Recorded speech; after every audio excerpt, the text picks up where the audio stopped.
Number one అంటారు. అసలైన number one Gurukashi university.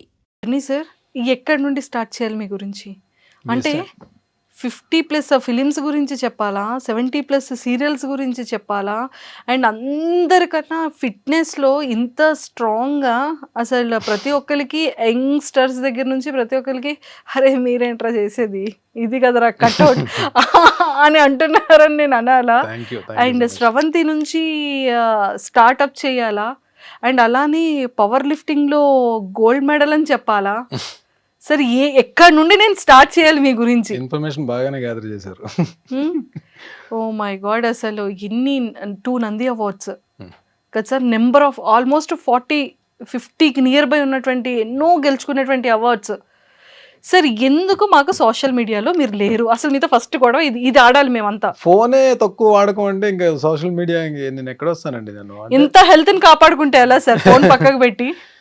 అంటే ఫస్ట్ నేను రీసెంట్ ఇన్స్టాలో కూడా నేను ఎప్పుడు వచ్చి ఒక 3-4 మంత్స్ అయిందండి. అది కూడా నా ఫ్రెండ్ శ్రీధర్ అని చెప్పి ఒక డైరెక్టర్, అంటే తను ఇప్పుడు విశ్వంబరకి తను రైటర్, తను నెక్స్ట్ మూవీ డైరెక్షన్ చేయబోతున్నాడు. తను ఆయన బలవంతంగా ఇన్స్టా ఆర్టిస్ట్కి కంపల్సరీ ఇన్స్టా ఉండాలని చెప్పి ఆయన అకౌంట్ ఓపెన్ చేశాడు మాట. ఆ సార్కి ఫస్ట్ సార్ నిజంగా ఎంతోమంది యంగర్ జనరేషన్స్కి కానీ ఎంతోమంది యాక్టర్స్కి కానీ ఒక బెస్ట్ ఇన్స్పిరేషన్.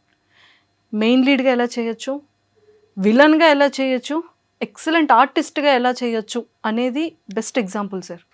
చాలామంది సీరియల్స్కి వెళ్తే హీరోలు ఎవరు అంటారు, హీరోగా ఉంటే మళ్ళీ సీరియల్స్కి వెళ్తే మళ్ళీ ఆపర్చునిటీ రాదంటారు, విలన్గా చేస్తే అమ్మో మెయిన్ లీడ్ చేసి విలన్గా ఏంటి అని అడుగుతారు, విలన్గా చేసిన తర్వాత మళ్ళీ మెయిన్ లీడ్ చేయరేమో అంటారు. అందరికీ కూడా స్టాంపింగ్ దింపేశారు సార్ మీరు ఒక బ్రాండ్గా. అంటే ఇన్స్పిరేషన్ అనే మాట మనం అది వాడచ్చో వాడకూడదో తెలియదు కానండి. టీవీ వరకు అయితే నేను ఒక మాట చెప్తానండి, ఒక్కొక్కరికి కెరీర్ ఒక్కొక్కరికి స్టార్ట్ అవుతుంది. ఒకరికి నెగిటివ్ క్యారెక్టర్స్ స్టార్ట్ అవుతుంది, కొంతమందికి హీరోస్తో స్టార్ట్ అవుతుంది. టీవీ అనేంత వరకు పలానా వ్యక్తి హీరో మెటీరియల్ అని మనం చెప్పలేము. మనం వేరే మూవీస్కి అయితే మనం చెప్పగలం ఏ ఉన్నాడు రా అని చెప్పి అంటాం, కానీ టీవీ వరకు ఒక సరైన క్యారెక్టర్ పడిపోయిందంటే మీకు ఒక 5-6 ఇయర్స్ వరకు మీకు అది తీసుకెళ్ళిపోతుంది. ఒక ప్రాజెక్ట్లో మంచి నేమ్ వచ్చిందంటే పట్టుకెళ్ళిపోతుంది అది. బట్ నాకేమైపోయిందంటే స్టార్టింగ్ కెరియర్లో అది ఒక హీరోని రీప్లేస్ చేయడం వలన వచ్చిన ఆఫర్ ద్వారా నేను హీరోగా ఎంటర్ అయ్యాను. బట్ నేను హీరో మెటీరియల్లో కాదో నాకు నిజంగా అప్పుడు తెలియదు నాకు. బట్ హీరో మెటీరియల్ కాకపోయినా మరి హీరో క్యారెక్టర్ చేసేసానేమో నేను. లైక్ ఫస్ట్ ప్రాజెక్ట్ నా కెరీర్ స్టార్ట్ అవడే మా టీవీ నుంచి స్టార్ట్ అయింది. అది విజ్ఞాన్ రత్తయ్య గారు ప్రాజెక్ట్, అది మా టీవీ సెల్ నా ఫస్ట్ ప్రాజెక్ట్. అది చూసి సెకండ్ ఈటీవీలో కూడా హీరోని మళ్ళీ రీప్లేస్ చేయడం వల్ల మళ్ళీ దాంట్లో కూడా హీరోగా ఎంటర్ అయ్యాను మళ్ళీ. సో ఈ 2 పాజిటివ్ క్యారెక్టర్స్ చేస్తున్నప్పుడు జస్టిల్లో నుంచి కాల్ వచ్చిందండి నాన్న సీరియల్కి. ఆ 2 సీరియల్స్ చేస్తున్నంత వరకు నేను ఏదో వెళ్తుంది, అంటే నన్ను అందరు ఆర్టిస్టులు కథ ప్రొడక్షన్ హౌస్ కలిపి తీసుకెళ్తున్నారు తప్ప నేను ఒక ఆర్టిస్ట్ అని చెప్పి నాకు కాన్ఫిడెన్స్ అది లేదు అప్పటికి. బట్ వేరేజ్ నాన్న సీరియల్ చేసిన తర్వాత మీకు జస్టిల్లో సీరియల్స్ అన్ని చూడండి, అంటే మిగిలిన సీరియల్స్కి జస్టిల్లో సీరియల్స్కి చాలా డిఫరెన్స్ ఉంటుంది. మీకు డైలాగ్ డిక్షన్ కానీ, మీకు స్క్రీన్ ప్లే కానీ, సీన్ టేకింగ్ కానీ మీకు డిఫరెంట్గా ఉంటుంది. So I got opportunity to work with Murali, చాలా మంచి డైరెక్టర్ ఆయన. ప్లస్ మీకు గుణం గంగరాజు గారి కథలు ఎలా ఉంటాయి మీకు తెలుసు కదా. It's a wonderful character and ఆడియన్స్లోకి చాలా బాగా వెళ్ళింది ఆ క్యారెక్టర్. నాన్నలో నా క్యారెక్టర్ పేరు కూడా భరణియే. సో ఈ ప్రియాంక స్టార్ట్ అయిన తర్వాత ఈ నానా సీరియల్ వచ్చేటప్పటికి ఏమైందంటే అప్పటికే టీవీలో చాలా ఎక్స్పీరియన్స్ ఉన్న ఆర్టిస్ట్ తోటి నేను వర్క్ చేసే అవకాశం కలిగింది. లైక్ ప్రియాంక వచ్చేటప్పటికి హరిత గారు, సుమనశ్రీ గారు, ఫాతిమా బాబు గారు, నీరజ, అంటే వీళ్ళు ఏంటంటే సీన్ ఇస్తే తినేస్తారు. సో అలాంటి ఆర్టిస్ట్ కౌశిక్ అండ్ శ్రీరాజ్, వీళ్ళందరూ అప్పటికే కౌశిక్ చాలా సీరియల్స్ చేస్తున్నాడు. కౌశిక్ అప్పుడు పెద్ద హీరో కౌశిక్ టీవీకి. సో వీళ్ళందరితో అవకాశం చేసే యాక్ట్ చేసే ఆపర్చునిటీ దొరకడం వల్ల ఏమైందంటే నాకు వాళ్ళ నుంచి కొన్ని నేర్చుకోగలిగాను నేను. సో అది నాకు నాన్నకు వచ్చేటప్పుడు హెల్ప్ అయింది. నాన్న వచ్చేటప్పుడు కూడా చిన్న ఆర్టిస్టులు కదా, అనితా చౌదరి అండ్ నవీన్, వాళ్ళు అప్పటికి బాగా, ప్రీతి అమీన్, సో వీళ్ళందరూ కూడా అప్పటికి బాగా వెల్ ఎస్టాబ్లిష్డ్ అయిపోయారు వాళ్ళు. సో నానా సీరియల్కి చేసిన తర్వాత బయటికి వెళ్ళిన తర్వాత ఆడియన్స్ గుర్తుపట్టడం స్టార్ట్ చేశారు. సో ఎప్పుడైతే మనకి బయటకు వెళ్ళినప్పుడు ఫొటోస్ మనతో దిగుతుంటారు, ఒక తెలియని కాన్ఫిడెన్స్ మనది డెవలప్ అవుతుంది మనకి. సో ఓకే, మనల్ని మనం చేస్తున్న పెర్ఫార్మెన్స్ జనాలకు నచ్చుతుందని చెప్పి. నాన్న ఇంకా ఎయిర్లో ఉంది, వెళ్తుంది, టెలికాస్ట్ అవుతుంది. ఆ టైంలోనే జెమినీకి చీలాసో స్రవంతి అనే సీరియల్ గురించి ఒక మెయిన్ లీడ్కి వాళ్ళు ప్రొడక్షన్ హౌస్ సెర్చ్ చేస్తున్నారు. సో నాన్నది ఎప్పుడైతే వీళ్ళు చూసి ఈ రిఫరెన్స్ తోటి వాళ్ళు దాంట్లో అంటే ఆడిషన్ తీసుకుని ఇచ్చారు character. But చీలాసో Sravanthi 1 week telecast అండి. ఆ క్యారెక్టర్ 1 వీక్లోనే ఆడియన్స్లోకి చాలా బాగా వెళ్ళింది. అదే అంట నేను గుడ్ ఆర్టిస్టా బ్యాడ్ ఆర్టిస్టా తీసి పక్కన పెడితే ఒక ఆర్టిస్ట్కి ఒక క్యారెక్టర్ రావడం అనేది ఆపర్చునిటీ. ఇది ఇక్కడ గుడ్ ఆర్టిస్ట్ లేడు, బ్యాడ్ ఆర్టిస్ట్ లేడు. ఆర్టిస్ట్కి అలాంటి క్యారెక్టర్స్ రావడం నిజంగా ఆపర్చునిటీ. నిజంగా ఇవన్నీ స్టార్స్, టీవీ ఆర్టిస్టులు అందరూ మంచి ఆర్టిస్టులే అండి. ద థింగ్ ఈస్ ఆ క్యారెక్టర్స్ అన్న కానీ పడితే వాళ్ళకి ఒక మైలేజ్, బ్రహ్మాండమైన మైలేజ్ వస్తుంది. మీకు చూడండి కొన్ని ఇప్పుడు ఆర్కే నాయుడు అంటే మొగలు రేకులు అంటే టీవీస్లో వీళ్ళు ఏంటంటే ఎరా వెళ్తుంది అది. అలాగే నిరుపంకి కార్తీక దీపం, వీళ్ళకి ఒక సీరియల్ అంటే వాళ్ళు మొత్తం మారిపోతాయి, డైమెన్షన్స్ అన్నీ మారిపోతాయి మీకు. అలాగే నా వరకు వచ్చేటప్పటికి చీలాసో స్రవంతి అది నిజంగా నేను ఎప్పుడు కూడా చాలా హ్యాపీ ఫీల్ అవుతాను. అంటే రీసెంట్ టైమ్స్ లో కూడా నేను బయటకి 90s కిడ్స్ అందరికీ కూడా చాలా ఫేవరెట్. ఇప్పటికీ అందరూ కూడా ఎవరైనా చీలాసో స్రవంతి గురించి మాట్లాడతారు. ఆర్టిస్ట్ గా నేను మాట్లాడుకోవాలంటే చీలాసో స్రవంతి ముందు తర్వాత మాట్లాడుకోవాలి. సార్, ఈ ఫిలిం అండ్ సీరియల్స్, ఈ యాక్టింగ్ కి బిఫోర్ గా అసలు బాటమ్ బాన్ ఎక్కడ, ఫ్యామిలీ బ్యాక్గ్రౌండ్ ఏంటి? నేను పుట్టింది రామచంద్రపురం అండి. స్కూలింగ్ అంతా నియర్ వైజాగ్, చెన్నైలో కూడా చదువుకున్నా. Father actually government employee. But my bad luck ఒక ఆయన సర్వీస్లో ఉండగానే 52 ఇయర్స్ అప్పుడు చనిపోయారు. అప్పుడు ఆయన ఉన్నంత వరకు నాకేం రెస్పాన్సిబిలిటీస్ అవి లేవు. తర్వాత నేను మదర్, తర్వాత నా వేరే ప్రొఫెషన్స్. ఆ తర్వాత 2003కి ఇంట్లో నాకు ఒక అన్నయ్య, చెల్లి.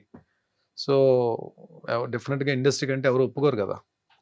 ఏం బాగానే ఉంది కదా, నువ్వు ఈ ప్రొఫెషన్లో ఉన్నప్పుడు బాగానే ఉన్నావు కదా, మళ్ళీ అది వేరే ప్రొఫెషన్ ఎందుకు సెలెక్ట్ చేసుకున్నాను అని చెప్పి. యాక్టింగ్ అన్నది నాకు చిన్నప్పటి నుంచి నా డ్రీమ్ కాదు. యాక్టింగ్ అన్నది నేను ఆర్టిస్ట్ అవ్వాలని చెప్పి కోరిక కూడా నాకు లేదు. నేను వైజాగ్లో ఉన్నప్పుడు స్లిమ్ జిమ్లో వీ యూస్ టు ప్రాక్టీస్. జిమ్కి మార్నింగ్ వెళ్ళేవాళ్ళం. అదే జిమ్లో ప్రభాస్ గారు, ఆ టైంలో ప్రభాస్ గారు అక్కడే ట్రైన్ అయ్యేవారు. మన గౌతమ్, బ్రహ్మానందం గారు అబ్బాయి, ఎంఎస్ నారాయణ గారు అబ్బాయి, వీళ్ళందరూ కూడా అక్కడే వచ్చేవారు. వాళ్ళతో పాటు ఇంకొంతమంది ఆర్టిస్టులు కూడా వచ్చేవారు. అంటే వీళ్ళందరూ కూడా బాగా మాట్లాడేవారు.